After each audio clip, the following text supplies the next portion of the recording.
my discussion on DepEd Order number 10, series of 2025. Oh, by the way, hindi pa po ako nakapag-introduce.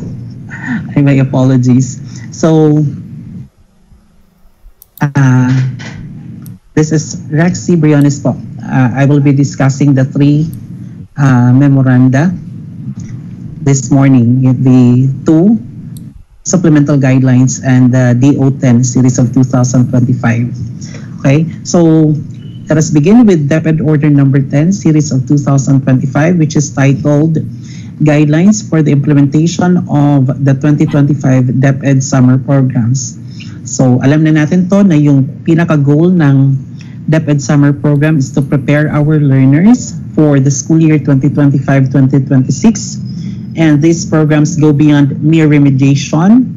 They are intended to proactively prepare our learners for success in the next school year. Kasi nga, we were able to identify learners na hindi pa grade ready for the following school year. At ito yung bibigyan natin ng focus.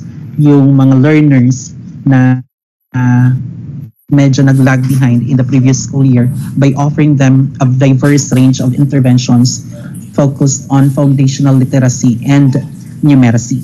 Okay? So yan ang pinaka-goal ng DepEd Summer Programs natin.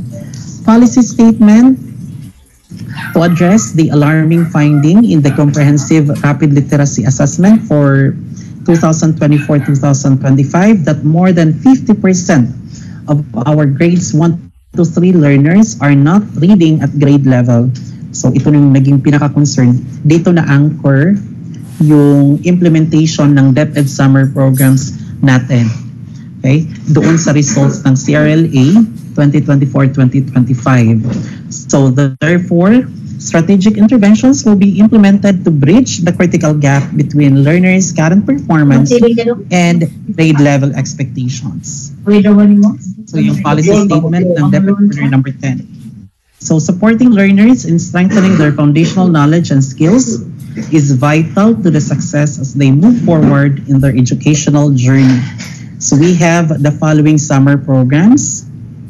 For the summer programs for Key Stage 1, we have Bawat Bata, Makababasa, and Literacy Remediation Program. However, for DepEd Region 8, we shall only implement the Literacy Remediation Program. For the second category, for Key Stages 2 to 4, we have the Summer Academic Remedial Program and the Regional Remediation Program.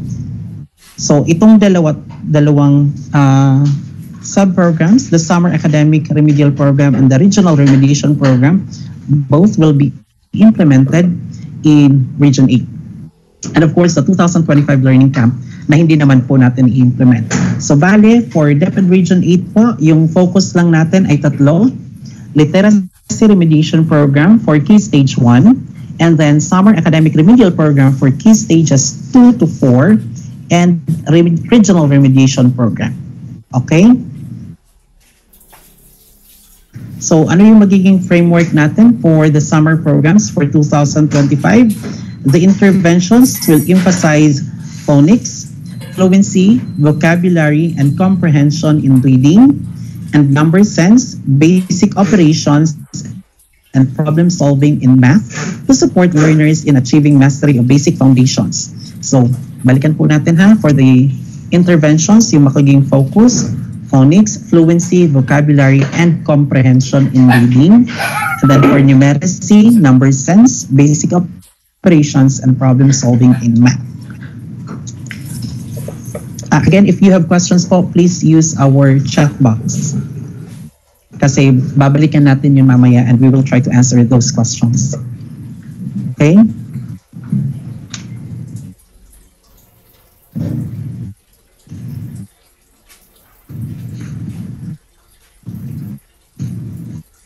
Yan.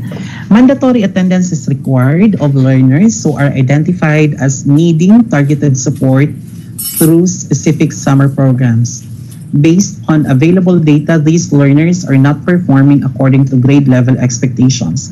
So, i-highlight ko lang po dito yung term na ginamit, mandatory attendance, yung nire-require ng DepEd for these learners identified po na kailangan pa ng assistance or support from our teachers for them to be grade level or for them to meet the grade level expectations. Mandatory attendance will help them achieve grade level competencies through structured and focused instruction. Alright, summer programs for Key Stage 1. Una na dito ang bawat bata makababasa program which is implemented in other regions but not in DepEd Region 8. So diretso na tayo dito sa Literacy Remediation Program. So the Literacy Remediation Program will target grade 3 learners. Ito po yung mga incoming grade 4 in 2025-2026. They are the low emerging in the CRLA end of school year 2024-25 results. Okay? So, grade 3 learners for incoming grade 4 in the coming school year na mayroong low emerging in the CRLA results, post-test results. So the program is designed to address critical reading deficiencies and provide targeted support to struggling readers in preparation for grade 4, where English becomes the primary medium of instruction. So ito yung intention niya, is to help these learners become more ready, prepared for grade 4, for Key Stage 2, na kung saan yung medium of instruction na ginagamit na ay English. It shall be implemented in all regions except Region 9. Summer programs for Key Stages 2 to 4. The Summer Academic Remedial Program. Okay. This one, the intent of this academic remedial program is to ensure that every learner completes basic education equipped with the necessary competencies and skills to move to the next grade level and be ready for higher education or employment. So, ano yung target natin dito? These are the learners who failed in 1 or 2 subjects. Okay? Ito yung mga learners natin na may failure ng 1 or 2. Okay?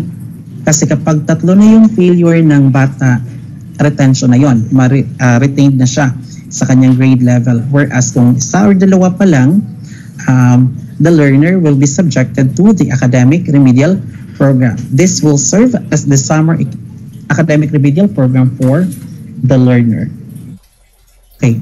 It encompasses existing remedial programs implemented by the regions to provide targeted support to learners in key stages. I'm sorry, this is for the regional remediation program na.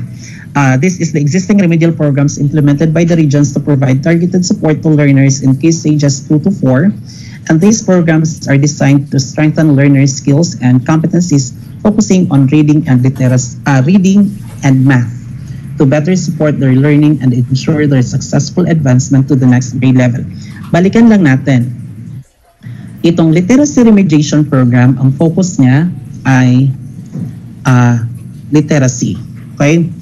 Comprehension, reading abilities, or reading comprehension skills ng learners natin. Pagdating dito sa Summer Academic Remedial Program, ang focus nito ay yung mga failed subjects ng bata. Okay? Yung failures niya. It can be math, science, English, Filipino, MAPE, or anuman na may failed subjects ang learners natin. Pagdating dito sa Regional Remediation Program, yung focus niya, literacy and numeracy. Okay? Literacy, dito na isinasama ang numeracy sa Regional Remediation Program.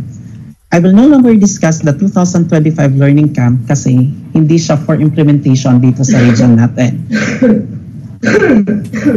Let's go to the incentives for teachers, tutors, or volunteers. Participation of teachers in the summer programs is voluntary. Okay? Voluntary po yung participation ng teachers natin.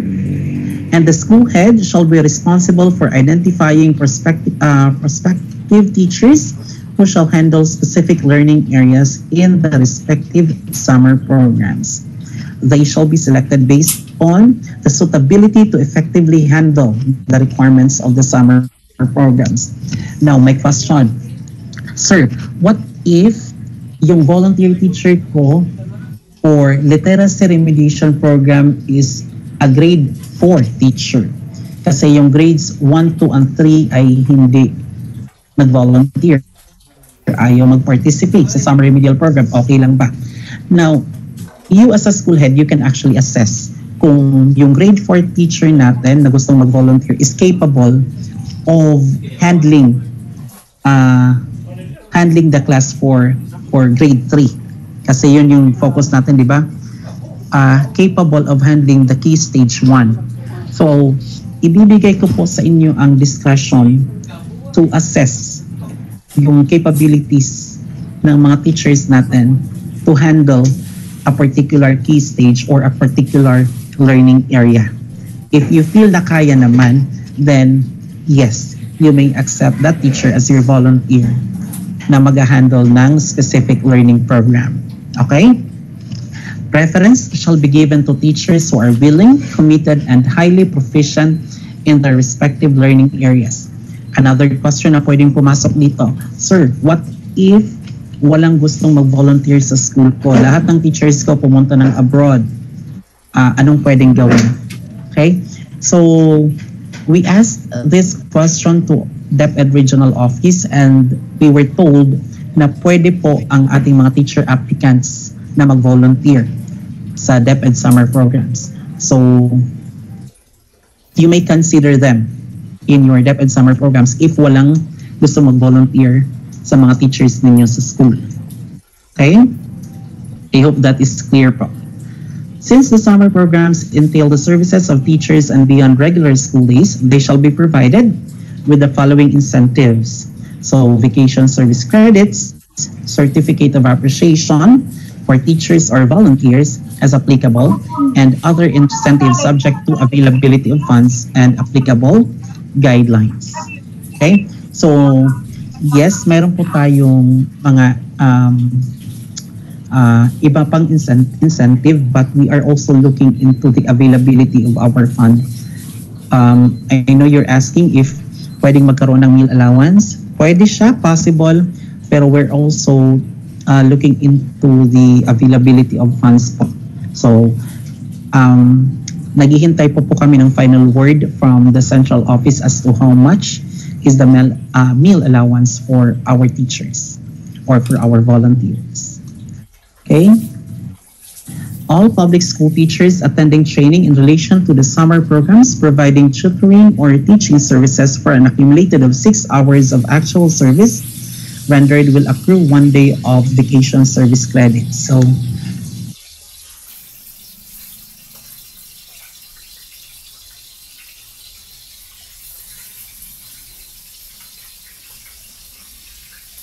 for every 6 hours po, that is equivalent to 1 day vacation credit. So for example, si teacher gusto lang niya na yung classes niya is good for 2 hours in a day. So for her po na makakuha ng isang araw na vacation service credit, she has to render 3 days na pagtuturo, teaching learning sa DepEd summer program para makakuha ng 1 day. Okay? Pero kung gusto niyo naman na mag-teach sa summer program ng 6 hours in a day, then that will be equivalent to 1 vacation service credit every day ng pagtuturo niya. Okay? So, again, depende pa rin po sa teacher kung how long yung i-render niyang service in a day para makakuha ng vacation service credit. The authorized grant of 1 day vacation service credit is exclusive of the 30 days maximum service credits which are allowed every year under DepEd Order Number 13, Series 2024. So again, this is on top po sa 30-day maximum service credits. So kung meron siyang makuhang 20 service credits for participating in the DepEd summer program, that is on top of the 30. So in a year, pwede siya makakuha ng 50 service credits. Right.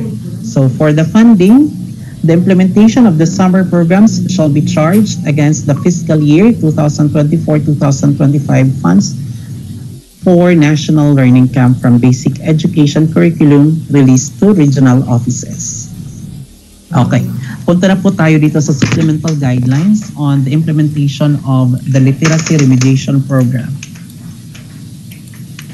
So, balikan ko lang, the target sa literacy remediation program natin ay ang grade 3 learners identified as low emerging in CRLA with emphasis on English proficiency, letter sound recognition, decoding and blending, word recognition, and comprehension to support transition to grade 4.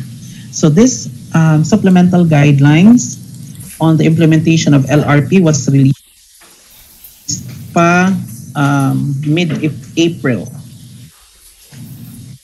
Yan. So the program shall be conducted from May 13 to June 6 of 2025, during which participating schools shall administer daily 2-hour remediation sessions.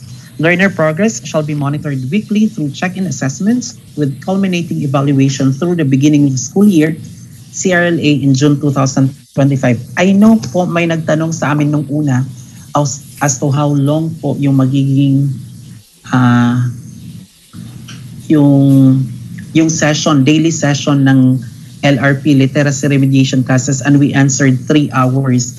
So, that was before po kasi lumabas itong supplemental guidelines. Now that we have these supplemental guidelines, kindly adjust your class programs po. Kasi yung LRP natin is only good for 2 hours.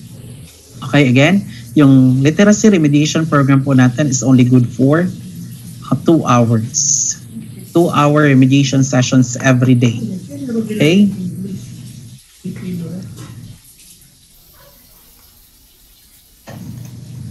Ano sir? So consistent with DepEd Order number 10, in 2025, this memorandum shall apply to all public elementary schools nationwide with grade 3 learners classified as low emerging readers in English based on the results of our CRLA post tests. So specifically, it covers low emerging readers in the CRLA who are set to enter grade 4 in school year 2025-2026. The participating schools are all public elementary schools with at least one, okay, grade 3 learner classified as low emerging reader, except for Region 9. Okay, kahit may isa lang po kayo na low emerging reader, then you're expected to implement the literacy remediation program. Program personnel, school heads, designated remediation teachers, district supervisors, division reading coordinators, and regional officials involved in the implementation, supervision, and monitoring of the LRP. So this will run for 4 weeks from May 13 to June 6, 2025, with remediation sessions conducted Monday to Thursday, 2 hours per day per group. Okay? 2 hours per day per group. Private schools, state and local universities and colleges, and Philippine schools overseas offering basic education are likewise encouraged to adopt, align with, or contextualize these guidelines in the implementation of their literacy remediation activities. So if we have private schools within our jurisdiction, they are encouraged to implement the literacy remediation program this summer. Per Section 6 of DepEd Order number 10, teachers who voluntarily participate in the conduct of the program shall be entitled to incentives for services rendered beyond regular school days. Participating teachers shall earn 1 day of vacation service credit for every 6 hours of actual teaching. Okay? Again po, 6 hours of actual teaching po sa literacy remediation program. So, kung yung teacher natin ay nag-decide lang na mag-render ng 2 hours na teaching, actual teaching service every day, kailangan pa niya ng 3 araw para makabuo ng 1 araw na vacation service credit. Okay? The implementation of the program shall be funded through the program support funds, as stated in Section 7 of DepEd Order Number 10, Series of 2020.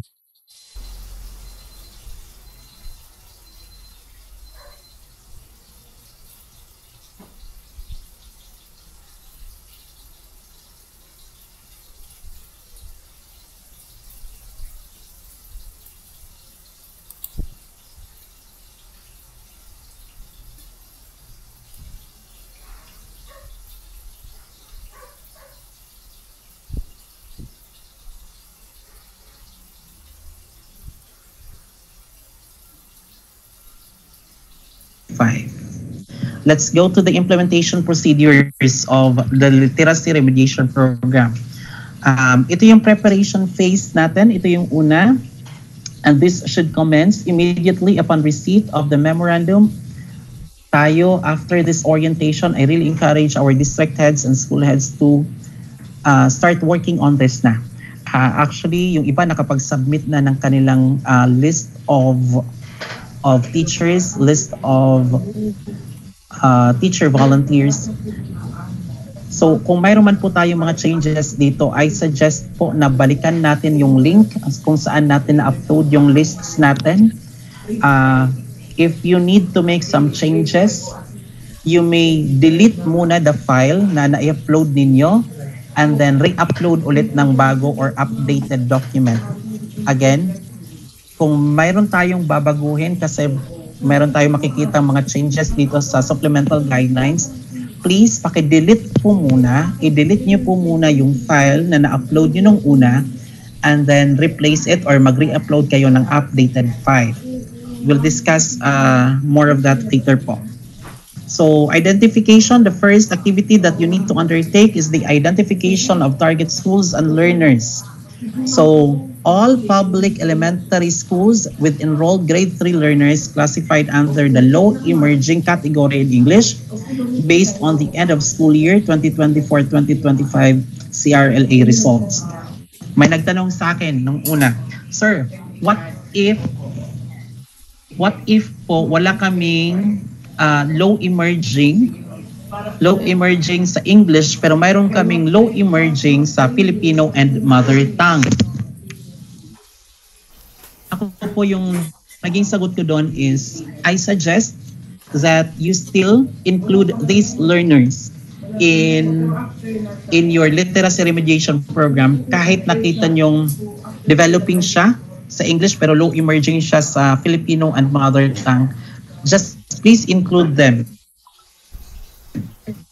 Baka mag-struggle ang bata pagdating niya sa grade 4 kasi nga parang nakita natin niya kahit yung mother tongue niya ay low emerging pa siya and even in Filipino low emerging. So tulungan pa rin natin. Let us still provide the necessary support for these learners kahit yung result niya ay nagpapakita ng low emerging lang sa Filipino and mother tongue. Okay?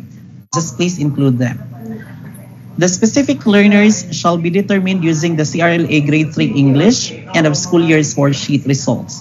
The number of schools, low emerging learners, groups formed, and teachers needed by region is provided in Annex A. This is for the regional office na instruction. Pero in our case, in our level po, we need you to submit the list of learners na magpa-participate sa ating DepEd Literacy Remediation Program. So for those na hindi pa po nakapag-submit, please upload na po your lists doon sa link na na-provide namin. Yung link po natin na ibigay na po sa inyo first week pa lang ng April. So we still see na may mga districts na isa pa lang yung nakapag-submit or dalawa pa. Kindly remind district heads, kindly remind po our school heads na mag-submit ng updated list. For those naman po na nakapag-submit na and may nakita kayong dapat baguhin, just delete the file and then re-upload. A final list of target schools shall be submitted by the SDOs to the respective regional office for consolidation and submission to the National Educators Academy of the Philippines. Okay, so can we have Would it be possible po if you submit your lists by Friday of this week and submit your list po this Friday? Thank you. Now, for the selection and designation of remediation teachers, school heads shall select and formally designate remediation teachers based on the following minimum criteria: demonstrated competence and experience in reading instruction, prior training in literacy development, reading remediation or related programs if available, strong facilitation and classroom management skills, and willingness and commitment to render service under the LRP. Ulitin ko po, district heads, baka ma-confuse po tayo, school heads. Yung pinag-uusapan pa lang po natin ngayon ay tungkol sa literacy remediation program. This is for our grade 3 learners or incoming grade 4. So when we select our remediation teachers, dapat may competence and experience in reading instruction, may mga trainings, prior trainings in literacy development and reading remediation, and mayroong classroom management skills. Okay, so these are our considerations in selecting our teachers. Teachers shall be ranked according to experience. If you have po, mayroon tayong dalawa or tatlo na gustong mag-volunteer, so you will rank them according to experience and training. And then you decide po if sino sa kanila yung pwedeng maging remediation teacher for LRP, Literacy Remediation Program. Preparation of learning resources and environment. So DepEd shall provide remediation teachers with a set of materials consisting of remediation activity sheets, learner activity sheets, and the letter tiles and word cards. So DepEd po mag-provide yan, and the school heads shall ensure the availability of suitable learning spaces for small group instruction with considerations for ventilation, seating arrangements, and access to learning materials.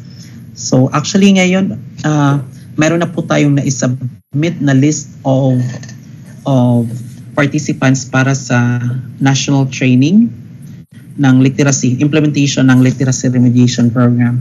So we have identified 2 participants from DepEd Leyte. One is a school head and the other one is a teacher.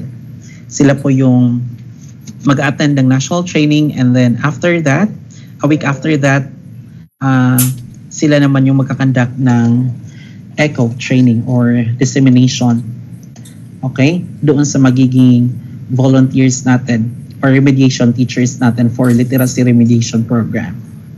Necessary logistical arrangements including procurement of additional materials or supplies not provided centrally shall be facilitated by the schools using MOE funds subject to existing budgeting and procurement tools. So pwedeng magamit po ang MOE natin for the implementation of literacy remediation program.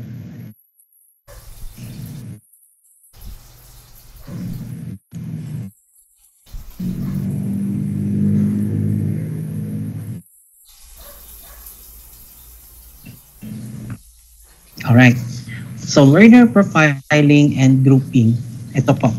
So school heads, you're expected to review, to validate learner profiles, and organize them into small groups composed of 7 to 12 learners.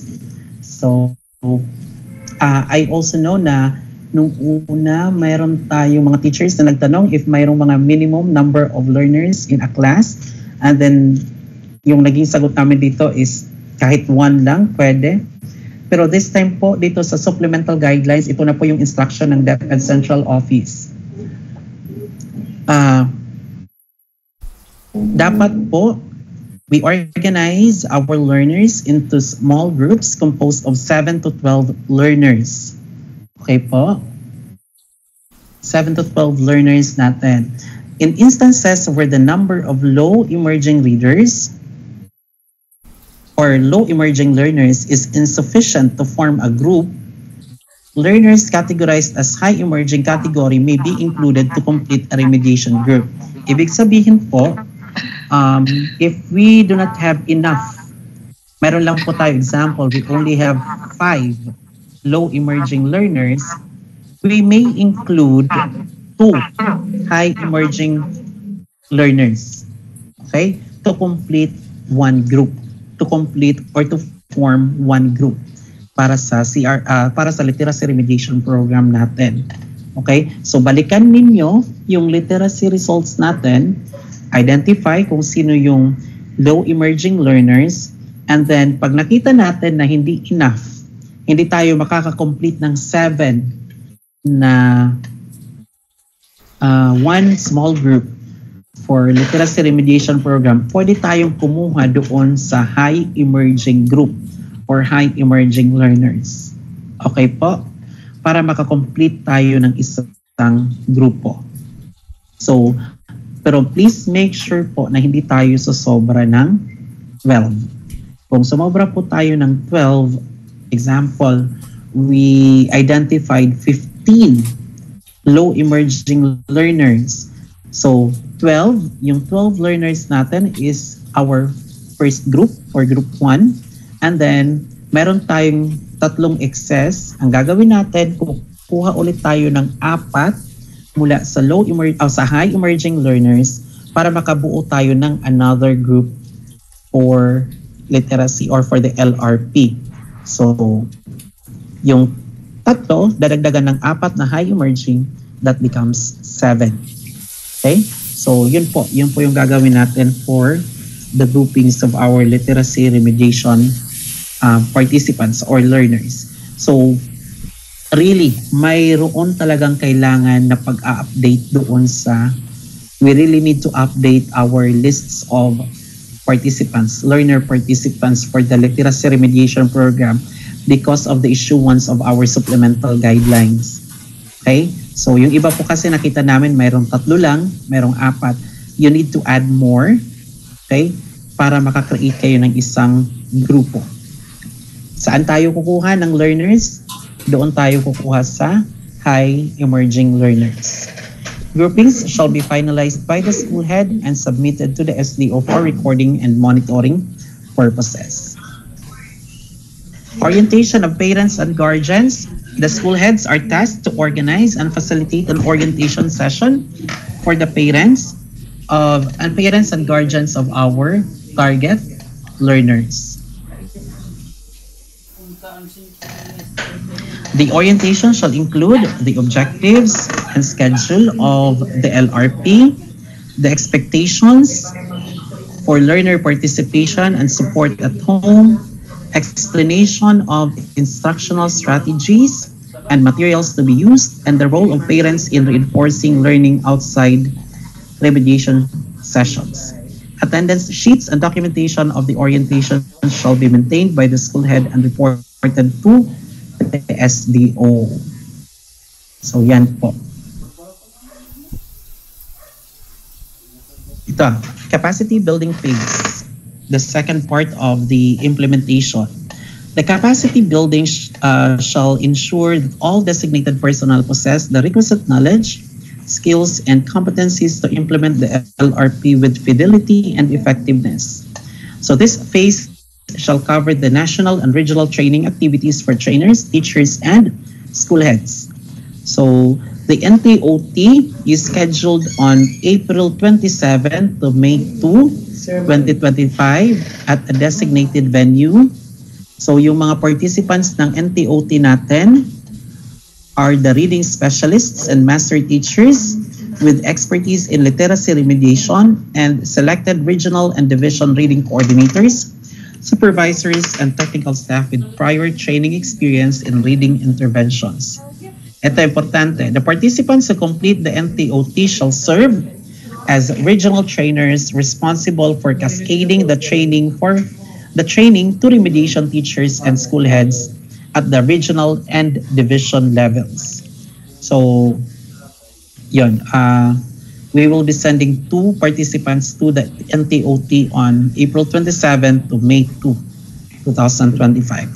Post-training preparations. After the completion of the regional training, remediation teachers shall be required to, number 1, prepare detailed daily session plans aligned with the prescribed remediation strategies and materials. review and finalize learner groupings based on the baseline reading assessment results, and set up learning spaces and materials for the conduct of the remediation sessions. And then the school heads shall validate the readiness of teachers and learning spaces, confirm learner enrollment and parent commitment to program attendance, and coordinate logistical support to address any gaps. So SDOs expected to provide technical assistance. Schedules natin, NTOT, that's April 27 or 28 to 30, rollout. Actually, this is even May 2, April 28 to May 2. And then for the regional rollout, that's May 4 to 9. And then monitoring, TA, and coaching, that's from May 13 to June 6, the start of our implementation until end of implementation on June 6. And then post-remediation reflective workshops will be on June 2025. So ito po, expect po na yung mga teachers natin who will be participating in the literacy remediation program, meron po tayong training dito sa dates na to, May 4 to 9, 2025. In the implementation phase, it shall operationalize the conduct of the LRP through the structured delivery of remediation sessions, reinforced by regular assessment checkpoints. The activities under this phase shall ensure the consistent and quality implementation of the program in all participating schools. So, all participating schools shall implement the remediation session from May 13 to June 6 for our 4 weeks po of intensive literacy instruction. From Monday to Thursday, 2 hours per day per learner group. Again, for the LRP, 2 hours per day per learner from Monday to Thursday. Every Friday, schools shall conduct learning action cell sessions for remediation teachers to reflect on the implementation progress, share strategies, address challenges and encountered during the sessions, and plan instructional adjustments for the succeeding week. So, Monday to Thursday, instruction siya. Every Friday, there will be a learning action set.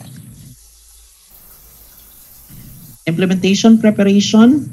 The CRLA EOSY, or end of school year, administered in March 2025, shall serve